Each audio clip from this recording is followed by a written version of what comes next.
Everyone, hope you all doing एकदम good. Look, मैले हिजो राति कल गरेर सुत्छु भनेर कपाल चाहिँ नुहाउने भएको थियो अनि मैले कल गर्न छोडेको यस्तो राम्रोसँग कट भएको छ. Oh my god, look at this. यो अनि म अहिले कतै जाँदै छु. Let's check my fit. Formal pant, kurta, scarf, my hair, and wait, and this pretty bag. Okay, so आजको मेरो डे एकदम हेक्टिक, एकदम बिजी शेड्युल हुनेछ. म चाहिँ कहाँ जान्छु, के गर्छु सबै देखाउँछु म हजुरलाई. So, are you ready?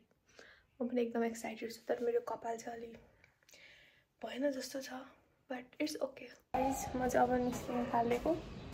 अहिले चाहिँ बजेको छ 8 अनि this is my scooty.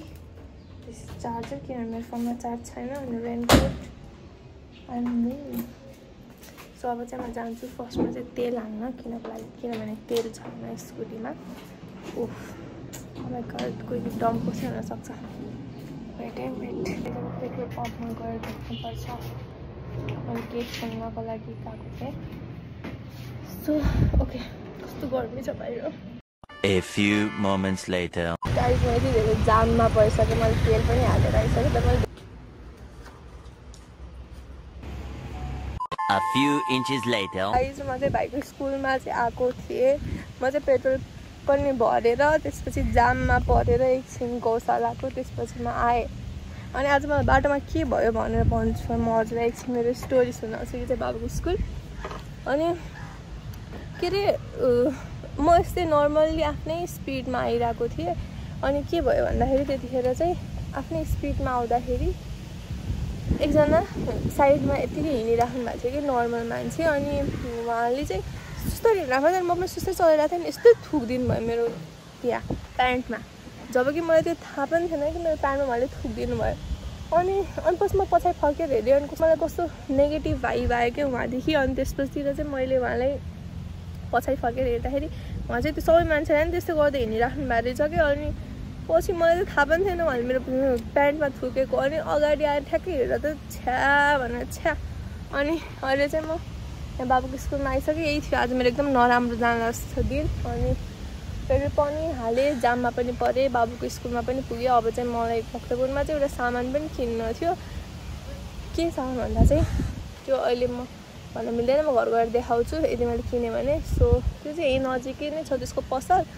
अनि म यस्तो भएको थियो मैले चाहिँ त्यतिकै डेलिभरी चार्ज किन गर्ने भनेर चाहिँ म किन्न जानु थालेको. सो अब चाहिँ म जान्छु. त्यसपछि म फेरि जानुपर्छ स्कुटीको सोरुममा. अनि सोरुममा गइसकेपछितिर चाहिँ ब्याङ्कमा पनि जान्छु होला. यसको मलाई चाहिँ कस्तो गोप्रो किने कस्तो गोप्रो भएको भए मसँग कस्तो राम्रो हुन्थ्यो होला है भनेर जस्तो फिल भइरहेको थियो बाटोमा आउँदा. कपाल चाहिँ कल गइसक्यो जस्तो छ. So guys, stay tune.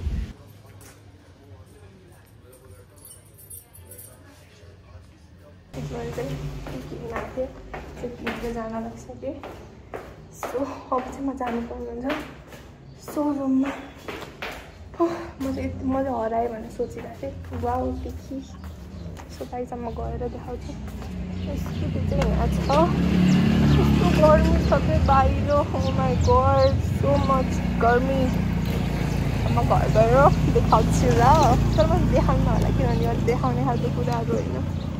So okay guys, अहिले चाहिँ 4 बज्न थालिसक्यो. अनि म चाहिँ अहिले सोरुममा आएँ. म चाहिँ एकदम थाकिसकेको. यति धेरै ठाउँमा जाममा परेको पुरै थाकिनु. म त आँखा पनि पुरै यस्तो भइसक्यो पहेँलो. सो म चाहिँ अब यहाँ एकछिन कुरा गर्छु त्यसपछि के हुन्छ भनेर. अनि देन अलिक कन्टिन्यू. म चाहिँ बाबासँग पनि कुरा गरिसकेको छु. अहिले चाहिँ मैले बसिरहेको छु. अनि अब एकछिनमा चाहिँ म त्यो स्कुटी देखाएर अनि त्यसपछि म यहाँदेखि जान्छु रुममा. मेरो टाउको दुखिसक्यो मलाई गर्मी भएर. सो यही हो गाइस, म चाहिँ लिने भनेको स्कुटी उयो हो. Let's see guys. अब चाहिँ मेरो सबै काम सक्यो. अब मैले कहीँ पनि जानु छैन मैले सामान किन्नुपर्ने सामान पनि किनिसकेँ अनि सोरुममा पनि आइसकेँ बाबुको स्कुल नै पुगिसकेँ ओ माई गॉड सो अब चाहिँ म कहाँ जान्छु भनेपछि रुममा तर मलाई एकदमै भोक लागिरहेको छ म कति नास्ता पनि खान सक्छु खाएन भने चाहिँ जान्छु मेरो टाउको दुखिरहेको छ गर्मीले गर्दाखेरि मेरो प्यारो स्कुटी चाहिँ यहाँ छ ओके गाइज अब घरमा गएर भेट्नुपर्छ गाइज अघिदेखि म त्यो घोडालाई देखिरहेको छु उसले मलाई फलो गरिरहेको छु मैले घोडालाई फलो गरिरहेको छु सो म चाहिँ एकछिन यहाँ बसिरहेको छु किनभने आई हेभ नो आइडिया कि म केही खानालाई जाम कि नजाम भनेर भोक लागिरहेको छ अनि यो घोडा पनि मेरो पछि आइरहेको छ कस्तो डर लाग्छ अघि म यति बसिरहेको थिएँ कि जहाँ मैले अघि पार्क गरेको थिएँ ठ्याक्कै त्यही आएको क्या अन्त डराएर सो गाइज अब म जान्छु मेरो टाउको दुखिसक्यो गर्मी भएर अनि एकछिन चाहिँ साइडमा यस्तो राम्रो देखिरहेको छ कि यहाँदेखि त्यहाँ फ्लावरहरू यस्तो राम्रो देखिरहेको छ सो म चाहिँ एकछिन ब्रेक लगेर हेरिरहेको हो फेरि त्यहाँ मान्छेहरूले के सोच्नु होला सो म जान्छु bye guys so guys I just reached please यो मेस चाहिँ नहेर्नु होला किनभने मैले भर्खरै लुगा बिहान सुकाएर गएको थिएँ अनि गरेर सो मेरो कपाललाई हेर्नुहोस् only look at my hair कस्तो राम्रो देखेको सो म चाहिँ भर्खरै मम्मी बाबासँग पनि कुरा गरेँ अनि त्यसपछि केही यही ब्लगमा आउँछ होला केही नयाँ कुराहरू पनि आउँदैछ न्यू सरप्राइज मेरो लागि हजुरको लागि पनि सरप्राइज किनभने you guys are my YouTube family so अब केही कुरा नयाँ कुरा पनि आउँदैछ यहाँ चाहिँ म एउटा फ्लावर लगाउँछु एकछिन वेट लुक गाइज तर मैले लगाउन आएन क्या यो चाहिँ गिफ्ट हो मलाई मेरो साथीले दिएको गिफ्ट हो उसले चाहिँ मलाई यस्तो यस्तो क्युट क्युट सामानहरू पठाइदिएको थियो यसलाई म कतै लगाउँछु अनि म टिकटक बनाउँछु सो यही हो अब चाहिँ म लुगा चेन्ज गरेर त्यसपछि अब आजको डेमा चाहिँ यही हो अब अरू चाहिँ के हुन्छ थाहा छैन सो म चाहिँ अब केही खान्छु किनभने मलाई अति भोक लागिरहेको छ यही हो thank you hi everybody so this is next day अनि अहिले चाहिँ म हल्का फुल्का मात्रै रेडी भएँ and this is my outfit full black भित्रदेखि चाहिँ व्हाइट कलरको टी सर्ट लगाएको छु अनि आइ एम गेटिङ अति नै लेट मलाई चाहिँ एक ठाउँमा जानुपर्ने भयो किन आई डोन्ट नो मलाई चाहिँ कल आएको थियो सो लेट्स गो यही हो आजको दिनमा चाहिँ अझै म कलेज गएन खाना चाहिँ पकाएर जान लागेको आएर खान्छु म चाहिँ so let's go with me म जहाँ पनि जान्छु हजुरलाई पनि म त्यही लगेर जान्छु सो यो चाहिँ मेरो कपाल कट गरेको थियो त्यही भएर मेरो कपाल आज कस्तो वेबी भएको छ so I need to wear मेरो चस्मा as well okay let's go guys यस्तो धेरै गर्मी छ बाहिर चाहिँ खुरी छाडिदिनु त्यही माथि मैले फुल ब्ल्याक कलरको लगाएको छु तर धेरै टाढो छैन सो एकछिन हो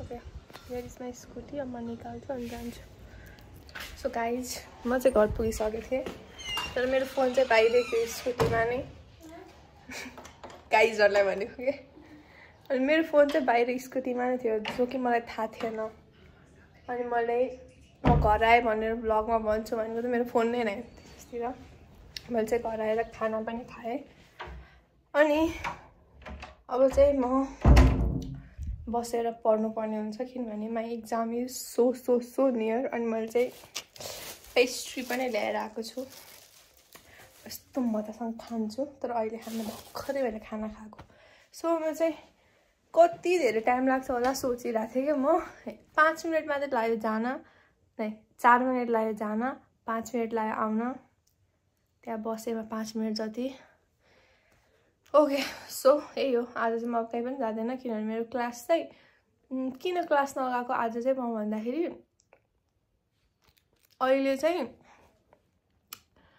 12:30 भयो 1 देखि 1:30 बजेको बिचमा सर आउनुहुन्छ अरे 2 बजीसम्म 1 घन्टा मात्रै पढाउनुहुन्छ त्यही पनि हामीले क्वेसन सोध्यौँ भने सर मलाई यो आएन भनेर त्यही भएर मलाई चाहिँ लाग्यो कि यहाँदेखि यस्तो गर्मीमा म वहाँ जानुभन्दा चाहिँ बरु म घरमा नै पढ्छु बरु म नआएको चाहिँ साथीहरूसँग सोध्छु भनेर सो अब चाहिँ म पढ्नुपर्ने हुन्छ सो यही हो आज त म कहीँ पनि जाँदैन यदि म गएँ भने देखाउँछु नत्र भने चाहिँ यही हो सो गाइज म चाहिँ भर्खर भित्र गएको थिएँ तर मलाई दराजबाट कल आयो के हजुरको एउटा सामान आएको छ हजुर लिन आउनु भनेर सो लेट्स सी के चाहिँ सामान रहेछ भनेर नमस्ते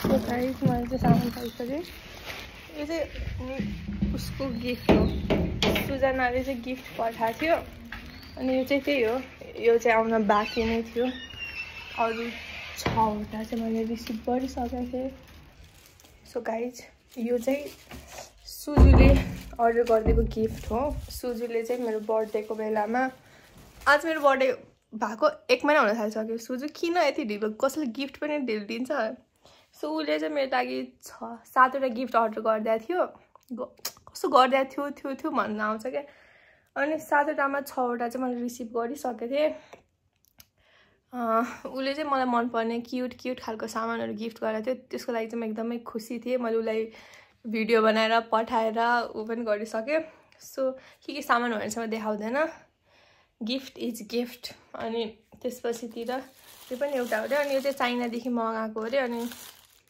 thank you so much Suju if you are watching this vlog then thank you so much अब यही हो अब म खोल्छु के रहेछ हेर्छु त्यसपछि सुजुलाई फेरि म्यासेज गर्छु अघि भर्खरै कुरा भएको थियो हाम्रो चाहिँ अनि त्यसपछितिर मेरो अर्को सामान पनि आउँदैछ सिनबाट आइ एम सो ह्याप्पी अब चाहिँ अब मेरो अनबक्सिङ भिडियोहरू आउँछ अब सिनको सामान चाहिँ हिजो उताबाट पठाइदिएको हो अरे अबको 4-5 डेजमा आउँछ भनेपछि यो भ्लगमा इन्क्लुड हुन पनि सक्छ नहुन पनि सक्छ भयो भने चाहिँ यसैमा पनि देखाउँछु नत्र भने चाहिँ त्यसको लागि छुट्टै अनबक्सिङ भिडियो गराउँछु अनबक्सिङ सिन हल सिन अभी ला मतलब मेरो दिमागले पनि काम गर्दैन बेला अनबक्सिङ सिन गिफ्ट्स जे पनि हुनसक्छ सो नट गिफ्ट त्यो मैले आफैले नै अर्डर गरेको तर मेरो साथी सी हेल्प मी त्यहाँदेखि यहाँ पुगाउनको लागि चाहिँ त्यो म रिसिभ भएपछि यो गर्छु सो यही हो thank you high everyone so after so long सगुन पनि आइसकेको छिन् मेरो ब्लगमा हजुर सोच्नु होला समीक्षा एक्लै बस्दैन उनसँग बस्छु म किन हाँस्यो सो अनि सो अहिले चाहिँ हामी जाँदैछौँ अल्फाफामा फ्रुट्स अनि केही हजुर अनि फ्रुट्स अनि केही खानेकुराहरू लिनको लागि जाँदैछौँ अघि चाहिँ हामी उता टावरमा गएकोमा चाहिँ बनाउनै बिर्सेछु तर मेरोमा फोनमा चार्ज पनि थिएन अनि आज चाहिँ कस्तो मजाको कस्तो वार्म हल्का हल्का चिसो हल्का गर्मी नै कस्तो होला मौसम छ एकदमै राम्रो अहिले चाहिँ दिउँसो चाहिँ गर्मी नै थियो सो अब चाहिँ हामी जानुपर्ने हुन्छ यस मजाको हावा चलिरहेको छ सो अब हामी जाँदैछौँ गएर हामी देखाउँछौँ के किन्यौँ भने नत्र देखाउँछौँ अबि कपाल त कस्तो देखेको सो गाइज हामीले चाहिँ मैले चाहिँ यो मात्रै लगेँ सगुनले पनि त्यो किनेँ अब चाहिँ हामी जाँदैछौँ रुममा